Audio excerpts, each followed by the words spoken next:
So welcome guys, welcome to episode 2 of Interviews with Artists. We have BizBoz representing Order 817 for their launch on the 29th of October. BizBoz, tell me a little bit about yourself. Hey, thank you. I'm BizBoz. I founded the Order 817 team, and I did most of the art and writing for it. I am an engineer by trade. I actually learned to code doing digital art, generative art, kept it up as a hobby ever since. So can you give me a brief bio of Order 817? Yeah, so we are all engineers by trade.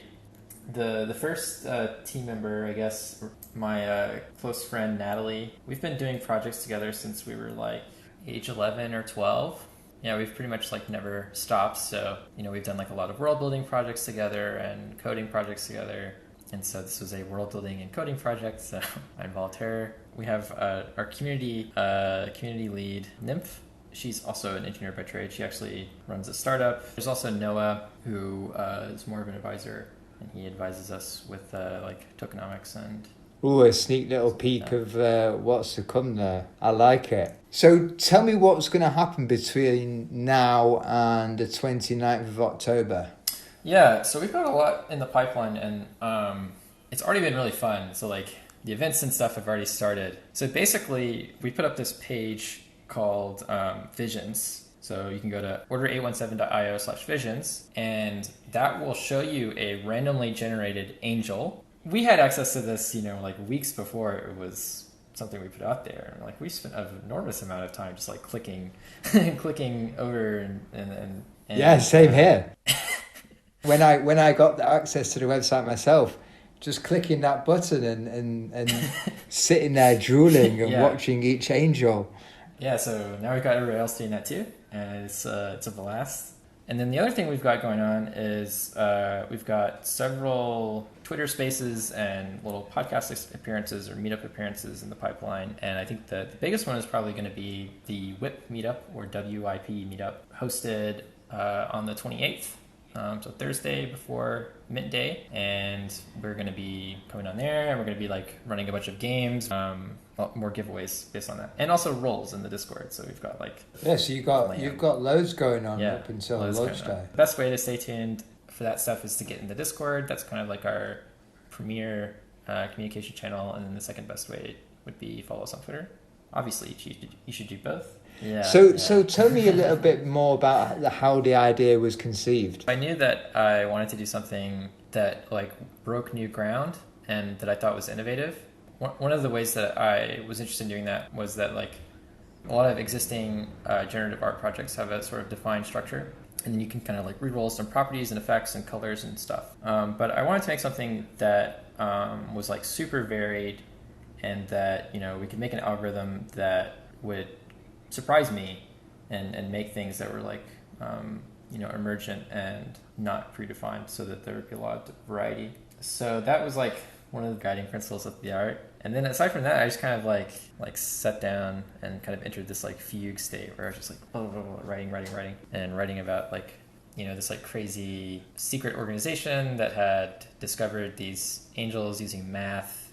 The tone was very inspired by like SCP projects, and the kind of story was pretty inspired by Evangelion. So why did you decide to make this on Solana? Pretty much the first time you can actually have something, you can have a wiki basically that runs on the blockchain, because you don't want to pay like $20 in gas fees to edit an article. And so now that you can have this decentralized wiki, you can also have decentralized governance for it. So for example, on SCP Wiki, ultimately they're like admins who make editorial decisions about the board. And I thought it'd be interesting to kind of forego that and instead, have like a token where you have to spend the token to participate. So governance basically of the wiki is given to whoever has these tokens. So like if you have your, if there's like something you want to contribute, there's like not any one person that can bottleneck you on it. It's just if you can get the tokens to pursue your vision, then you can. If someone doesn't like it, it's a wiki and maybe they can edit it. So the idea is I hold an angel and that will give me the Prima. Angels generate Prima, which is the token, passively over time. So if there's like a creator or editor that you like, we want to make it really easy for you to like fund their vision and give them more control, because basically that's what Prima is. It's control over the wiki and control over the narrative. Like, your incentive is to do a good job of that, do a good job of the governance, because if the wiki's awesome, then that's obviously going to make your NFT more valuable. So for example, I like just unrelated to the wiki and stuff, I also like the stuff that the Bored Ape people did with Mutant Apes, where it's like, okay, we've got like a twist on this artwork that we want to put out there. So how do we like do that in a way that like gives back to our community and stuff? And I think Prima is like a good vehicle for that as well. It's like, spin Prima to like upgrade your angel to some new version or something, or like if I want to make some kind of twist on the original concept. You mentioned earlier about SCP. What is that? Tell the listeners a little bit more details. Yeah, so SCP is like, at this point, it's like super famous culturally. Like, you've been exposed to, I think, like the outputs of it, even if you didn't know it.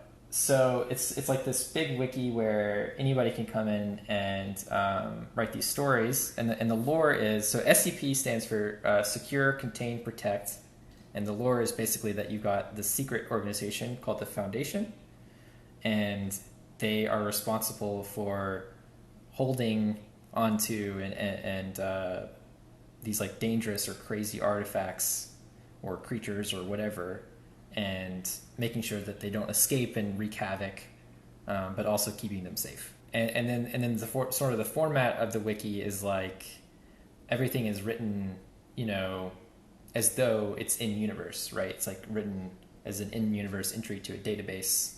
There can be like redacted text or whatever. And I think that style has like really resonated with people. It's like really fun to write. It's really like immersive and engrossing to read it. And yeah, that definitely like served as inspiration for the writing itself, and also like the idea to have this wiki. Right. So what are the next steps to the project?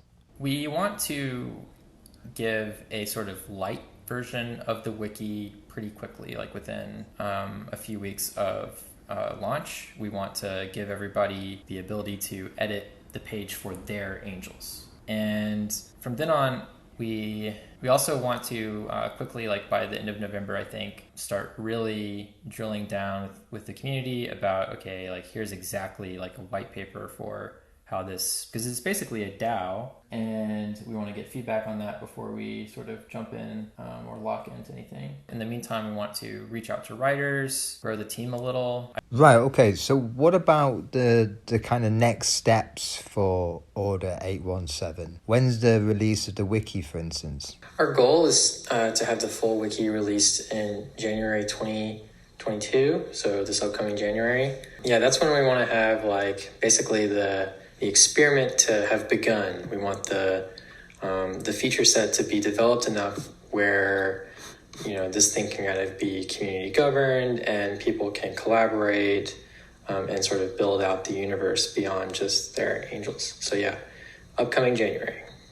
BizBoss, thank you very much for your time today. Thank you. It's fun to come on. And everyone else, thank you very much for listening.